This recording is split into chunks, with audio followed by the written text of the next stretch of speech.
जी तो नाज़रीन, JJ TV के प्लेटफॉर्म से मैं आपका अपना भी सुनूं आपकी खिदमत में हाजिर हूं। जैसा कि आपको मालूम है कि हर रोज एक नई वीडियो के साथ आपकी खिदमत में हाजिर हैं। और नाज़रीन, वीडियो की तरफ बढ़ने से पहले हमारे चैनल को लाइक शेयर सब्सक्राइब कर दें ताकि आने वाली नई वीडियो बर वक्त आप तक पहुंच सके।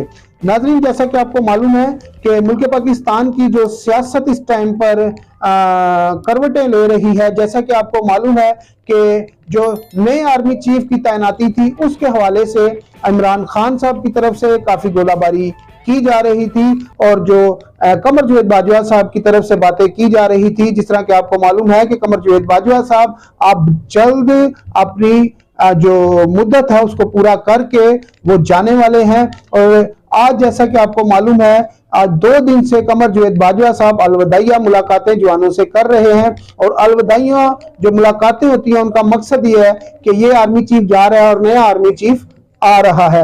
और नए आर्मी चीफ के हवाले से आपको हम बता दें कि जिस तरह के मियां मोहम्मद शहबाज शरीफ साहब जो मुल्क पाकिस्तान के वजीर आजम है, वो इस वक्त लंदन में मौजूद हैं। और उनका जो मकसद है लंदन में जाने का वो ये है कि मियां मोहम्मद नवाज शरीफ साहब से इस चीज के ऊपर मुशावरत की जाए और मियां मोहम्मद शहबाज शरीफ और मियां मोहम्मद नवाज शरीफ इस मसले पर बैठकर हल करें। और नए आर्मी चीफ की तैनाती करने से पहले उनसे मुशावरत की जाए कि जो अगली हुकूमत है, जो आगे चलने वाला मुल्क का सिस्टम है, वो बाखूबी बेहतरीन तरीके से चल सके। जो नया आर्मी चीफ हो वो मुल्क को अच्छी सिमत में लेकर जा सके।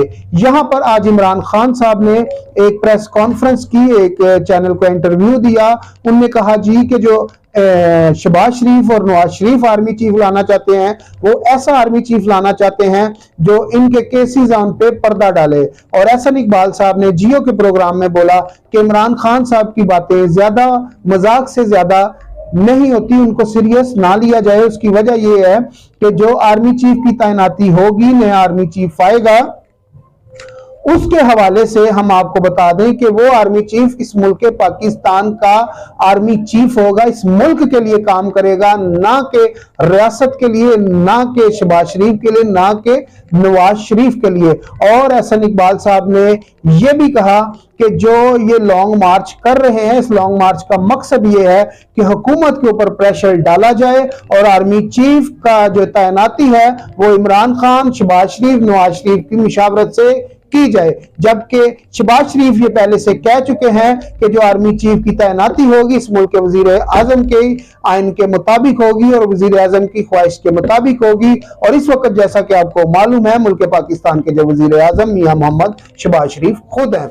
और यहां पर एक और आपको खबर दे दें कि जो हमारे अरशद शरीफ ARY के सीनियर सहाफी, सीनियर एंकर थे, उनके हवाले से आपको बता दें कि उनके पोस्टमार्टम के दौरान एक पिक्चरें कुछ ऐसी लीक हुई हैं जो डॉक्टर का कहना है जी ये है तो वही पिक्चरें जो मेरे मोबाइल के साथ मिलती जुलती हैं, लेकिन ये लीक कैसे हुई आई डोंट नो। उन्होंने कहा कि जी ये मुझे नहीं पता कि ये तस्वीरें कैसे लीक हो गई हैं।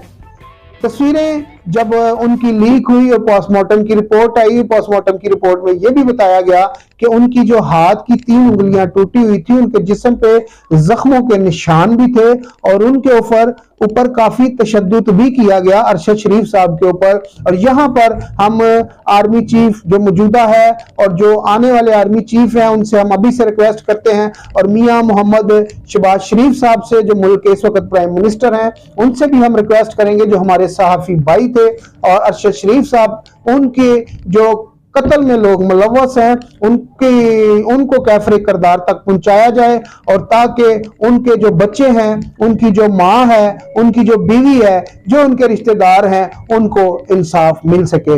इंसाफ लेना बहुत जरूरी है क्योंकि ये बहुत बड़ा एक कत्ल है, ये आजादी सहाफत का कत्ल है, अरशद शरीफ का कत्ल नहीं। तो मेरी रिक्वेस्ट है मुल्क पाकिस्तान से, मुल्क पाकिस्तान के वजीर आजम से और राना सनाउल्लाह साहब से जो इस वक्त इस्लामाबाद वजीर दाखिला भी हैं, क्योंकि काफी सारी एजेंसियां उनके अंडर आती हैं, तो उनको चाहिए कि इस केस की अच्छे से छानबीन करके जो अरशद शरीफ के कातिल हैं उनको कैफरे किरदार तक पहुंचाया जाए। अपने भाई सोनू को इजाजत दीजिए। हमारे चैनल को लाइक शेयर सब्सक्राइब जरूर कीजिए। देखते रहिए जेजे टीवी न्यूज।